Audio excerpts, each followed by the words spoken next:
Wee Dougie in the Land of the Leprechauns by David George Douglas for Bridie, Holly, Skye and Farah.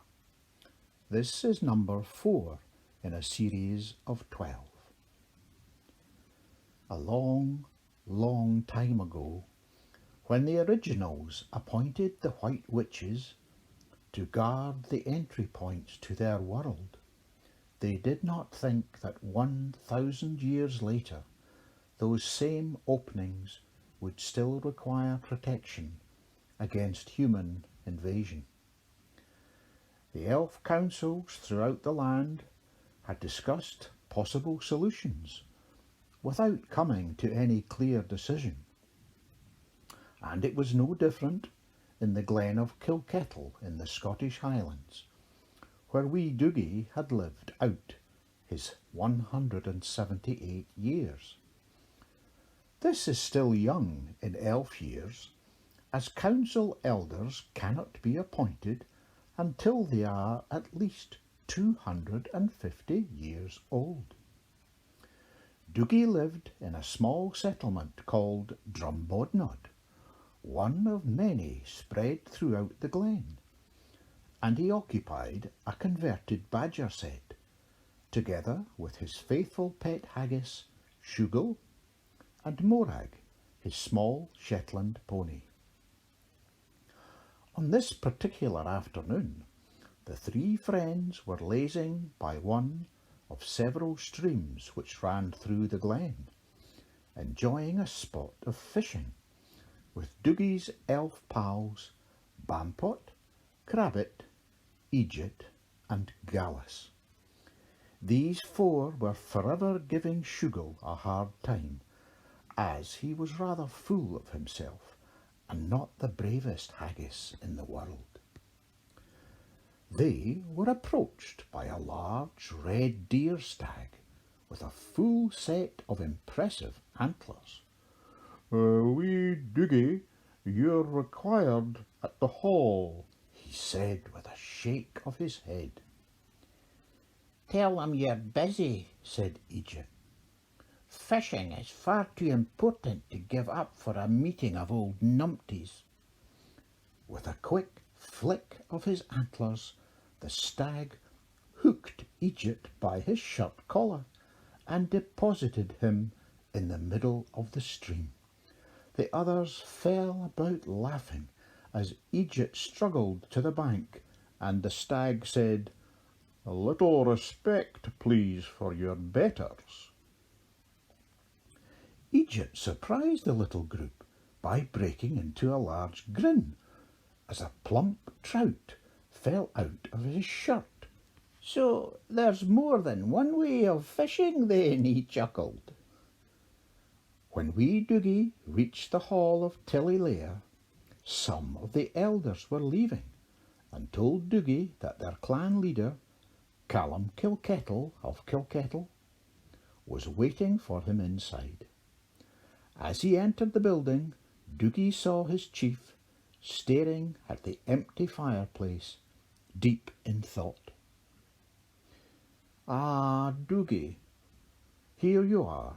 We received a message in the Buzzard Post this morning, all the way from the ring of Kerry in Erin. It seems Lubdan, king of the Leprechauns, thinks he may have found a possible solution to our problem with the entry portal over there. We'd like you to travel to the Emerald Isle and see what he proposes."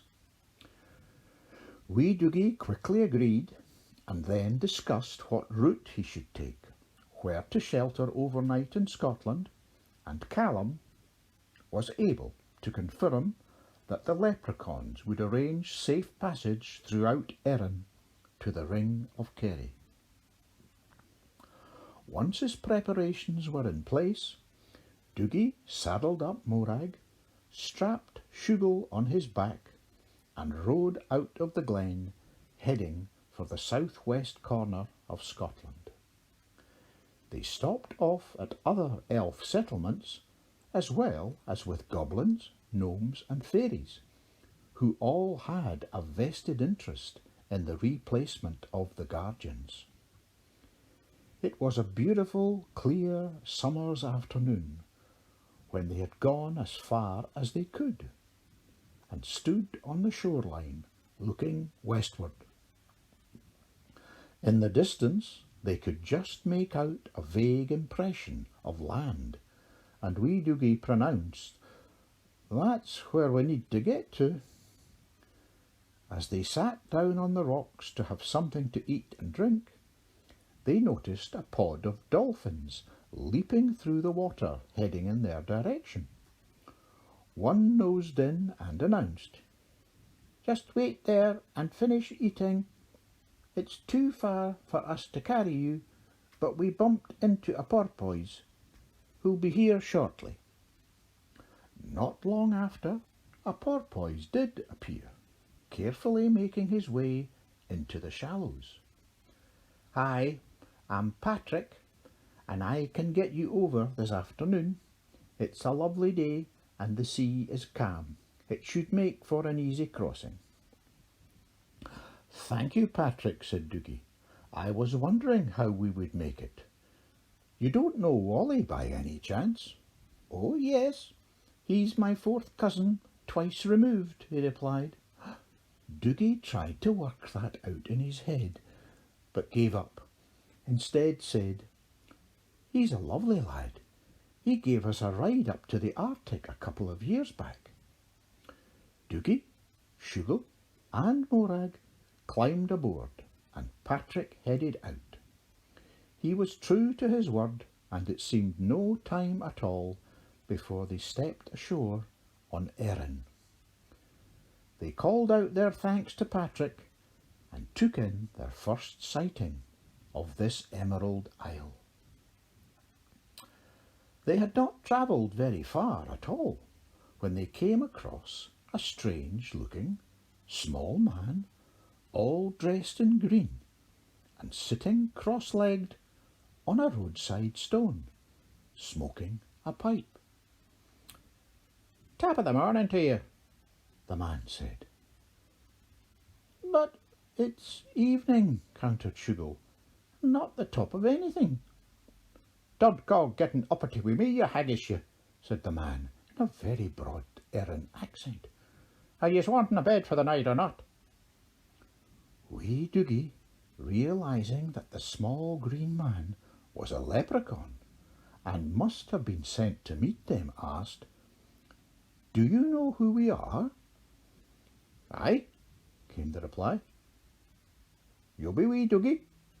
This fine-looking mare is Morag, which means the puddin' must be Shugle." Dougie politely said, "You're quite correct. It's very good of you to come and meet us. What should we call you?" The leprechaun took his pipe out of his mouth, lifted his foot, tapped the pipe against his heel, and announced, "Sure, I'm Seamus McGillicuddy, and you'll be after following me to the enchanted oak, beneath which you'll be sure of a good rest, to be sure, to be sure." They dined on potatoes that night. When they had finished their potatoes, Seamus came over and said, "Now, you'll be needing some tatties. After that, I've got some spuds for you." He left with a mischievous glint in his eye when he noticed Shugle's puzzled expression as the haggis looked down on exactly the same plate of food. After breakfasting the following morning on porridge and warm milk, Seamus accompanied them until midday, where, at a crossroad somewhere in Antrim, he passed them over to another small green man. This leprechaun was called Sean, and he and Seamus slapped each other on the back and began exchanging news from their different settlements. They talked so quickly, and their Erin accents were so broad, that Dougie could hardly make out one word. On waving farewell to Seamus, the three friends continued through County Antrim enjoying the lush green of the surrounding countryside.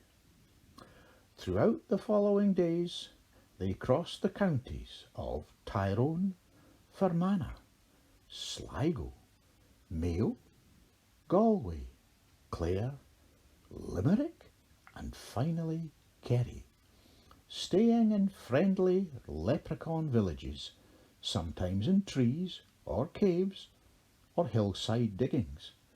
Their guides were lovely small cheeky green men called Salamander, Spittoon, Shuggy, Snow Easy, Sure Enough, Scallywag, and such blarney, who all seemed to immediately fasten onto Shugo as the easiest one to tease or trick. On the day they arrived at the Ring of Kerry, the wind was howling in from the Atlantic, and they regularly had to take shelter from the worst of the gales. "Ah, just a soft day in Erin, to be sure," said such Blarney, smiling at them. "Not far now." They set off again, and soon arrived at a clearing in the centre of which towered a large rocky outcrop. The leprechaun led them surely to the sheer stone surface and touched an odd-shaped rock.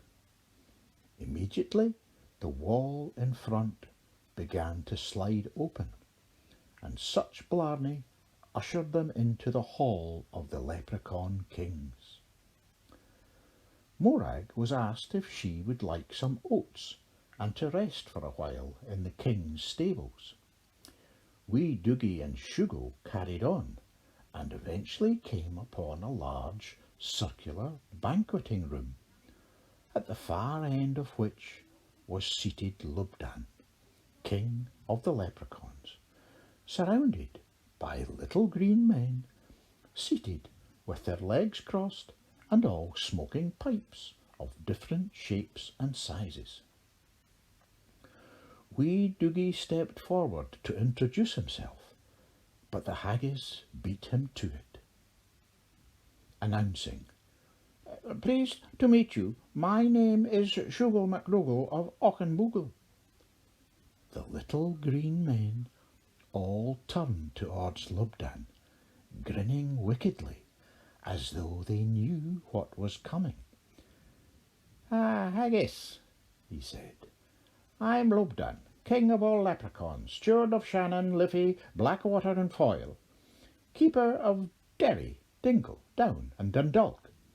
I trust you'll remember that every time you see me. Now, remind me again, what should I call you?" The haggis gulped, immediately realizing he'd put his foot in it again. Just call me Shugo," he muttered.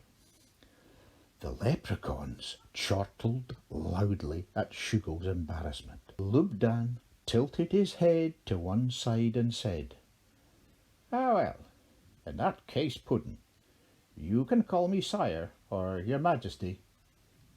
Now, wee Dougie, you and I have some planning to do. Have you heard of our giant Finn McCool? He's forever having punch-ups with your Scottish giant Ben and Donner, throwing great lumps of rocks at each other across the seas and causing mayhem to all of us. They're the biggest messers, and they need their heads knocked together." To be honest, Dougie had not heard of either of the giants, but nodded at King Lubdan as though he knew what the king was talking about. "I was thinking," said the king, "if you were to approach Finn and tell him you could negotiate a peace with Ben and Donner, so that all these muckle rocks stopped being hurled back and forth, he might agree to become the keeper of the portal here, to watch your back from the humans." "Well, that's worth a try, but the only thing is, I've never met a giant," said Dougie. "That'll not be a problem, wee Dougie, for I've decided the haggis should speak to Finn first of all, to kind of break the ice." Both Lubdan and Dougie could hear Shugo's knees knocking together and his teeth chattering at the same time. "Don't worry, Haggis, I'm only pulling one of your odd-shaped legs," laughed the king. Haggis, of course, have 2 long legs and 2 shorter ones, which makes it easier to run round and round steep Scottish mountain sides. Wee Dougie thought this would be an opportune moment to present the king with a small gift, and he dipped his hand into his shoulder bag to produce a bottle of Corby Slap. "Please accept this token from my clan, King Lubdan. This liquor has many curative properties, which elves have been using for many years." "Ah, yes," said the king. "I've heard tell o' this. I shall add some to me night-time hot toddy this evening, to see if I can get rid of the aches this wet weather causes in me banes. Remember to pass on me best wishes to your clan. You'll set off in the morning, so away and get some rest." They made their farewells to the king after breakfast and set off again, heading back for the north of Erin. Wee Dougie thought to himself that the sandy beaches they passed would be perfect on a sunny day in summer, but the storm winds they'd encountered on their way here were still causing large white horses out at sea. The tall grasses were bent over, the storm clouds were scudding quickly across a glowering sky, and even the heavy raindrops were blown well off the vertical. Their final guide was Seamus again, and he confirmed to Dougie that the 2 giants were still causing problems to all the creatures living nearby.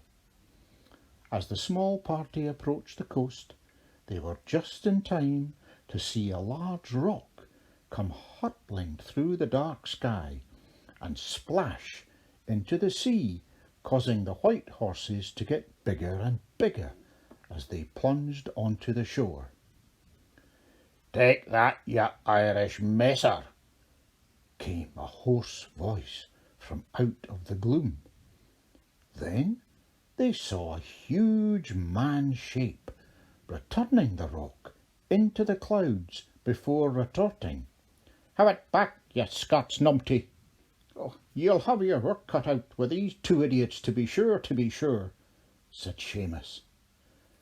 Dougie replied, "You're right. When will I be able to get a word in edgeways?" "Oh, that'll be them finished for the day. They're mostly wind and bluster. Let's head to Finn's cave and I'll make the introductions. But mind, Haggis, you're only Shugal, right?"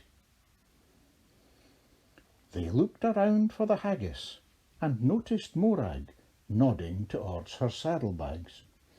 Sure enough, they found Shugal deep inside, and he looked up whispering, I'll just stay here if you don't mind, Dougie."